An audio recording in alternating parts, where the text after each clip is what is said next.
Tony Messenger of the St. Louis Post-Dispatch, filling in for McGraw this morning. You know, one of my favorite things to do when I fill in for McGraw is to look. There's this dry erase board in the studio, and they put the temperature on it.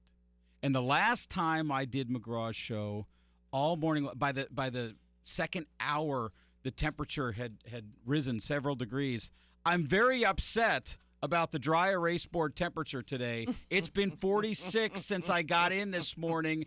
I need it to warm up, Kelly Jackson. It's only 7:20, Tony Messenger. I know. It will get warmer. I promise you. I'm not used to this, the thing early, is, early it is morning thing. like 30 below zero here in the studio. I know it is cold in the studio today. So we cold. need two dry erase boards, one with the outside temperature, one with the inside. We're going to switch gears and talk about concussions and the NFL. This is an interesting topic. As some of you know, I coach my son's flag football team, and even with flag football, a relatively non-contact sport, because of the concussion issue now, they train coaches to deal with them. They have our kids wear mouth guards so that if they do have a fall and that sort of thing, that hopefully they don't end up with any sort of a concussion. But this is a big deal at the NFL. Scott Golberg with ABC is live on the air with us to talk about the judge rejecting the concussion deal in the NFL case. Again, Scott, how you doing today? Tony, I'm doing well, and you should feel decent about the temperature outside. It's 10 degrees colder in New York at the moment. So that makes me feel better. Yeah, we're looking at you with some envy. You know what would make me even feel better, Scott, is if you were actually having to do this like a live outside stand-up in your shorts in the 10-degree colder weather. Now you're just being nasty. I know. Now I'm just mean. Tell us what happened this week in the NFL concussion case. So for the second time, a federal judge in Philadelphia, U.S. District Judge Anita Brody, has failed to approve the settlement. This is a $765 million settlement. You might remember the NFL reached it with former players back in August, and that money was supposed to take care of as many as 20,000 former players for 65 years. They range in age, but these are players who might have been represented in class action lawsuits suing the league, claiming, among other things, that the NFL hid what it knew about the dangers of playing as it relates to concussions and dementia and long-term head injuries. So the two sides agreed to this settlement, but in January and now once again this week, Judge Brody has said she is concerned that there is not enough money in there to cover as many as 20,000 players. So it's not clear that the deal as it stands actually is going to get a court's stamp of approval. It could be a larger pot, or this thing ultimately could end up in trial. But as it stands right now, the settlement announced in August still hasn't been approved. What's fascinating about this to me, Scott, having covered some civil trials in my day as a reporter, is that when both sides agree to these sorts of deals, it's pretty unusual for a judge to just say, no, it doesn't matter that you all agreed and you all settled. I don't think this is good enough. How are people from the NFL and the Players Union responding to the judge saying this deal just isn't enough money?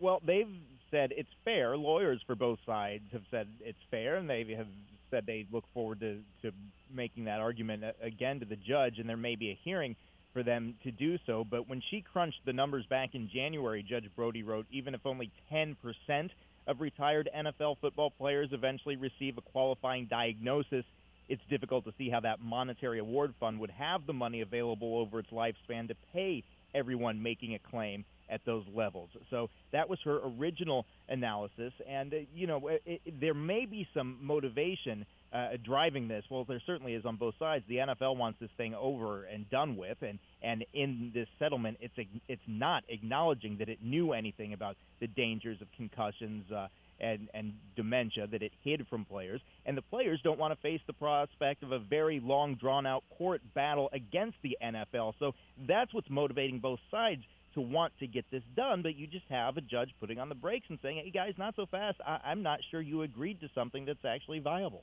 Is there an expectation, Scott, that at some point this is going to go on through an appeal, even if the judge ultimately approves some sort of agreement? Well, if it I guess that remains to be seen. If she approves it, then the question is, will she approve it as it stands? There have been a lot of people looking at this from the outside, suggesting that number $765 million might have to grow a little bit. The NFL might have to put up a little more money before it reaches that approval. Otherwise, you're going to have a process of filing claims, all these retired players, and then they have to go through a diagnosis and analysis to determine their age and the severity of their sickness and whether they qualify for as much as $5 million under the deal or as little as $25,000. So who gets what, and the distribution of these funds, I think, is something we will hear a lot more about, regardless of that final number when the settlement is approved. Scott, do you think there's a chance she's holding out for the NFL to make an admission that they knew what they were doing in this? I don't know necessarily that is her motive, but I guess, reading around the edges of this here, there's at least the implication that the NFL is getting perhaps a better deal than it deserves, and if nothing else, it needs to be putting up more money if it's not going to be more forthcoming in what it knew and when. Scott, do you think this lawsuit, and not just the lawsuit, but all the stuff that's surrounding it? I mean, I talked about how youth coaches now are being educated in a completely different way about concussions than they ever were. Right. And I know, talking to fellow parents of young boys who play football, either flag or tackle or whatever, that this is a topic that's in the mainstream of discussion right now. Has this changed how our nation thinks about football forever? Oh, I don't think there's any doubt. I mean, you even had the president, a big football fan, saying he'd have to really think hard about letting his son, if he had a son, play football. You see the concussion protocol. I mean, how many times did you hear that discussed during the past NFL season when a player went down and had to be treated for an injury?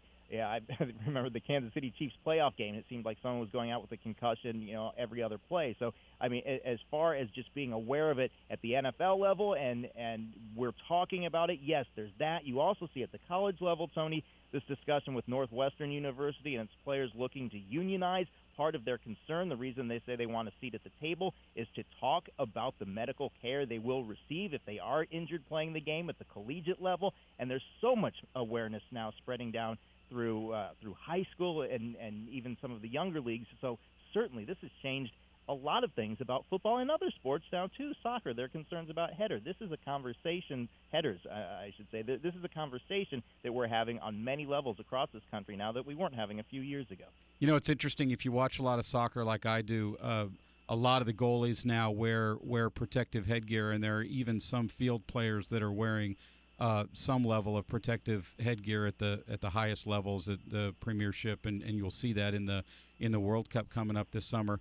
It's interesting as a parent. I have an older son who played football and another older son who was a soccer player who was particularly good in the air, and I never thought that much about concussions with either of them. And I've got an 8-year-old boy who plays sports, and I think about it all the time.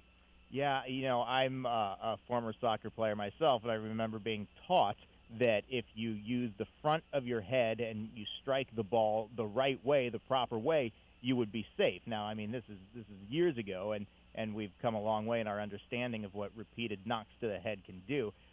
So, it is really striking to me that at that level, this is something we're thinking about now.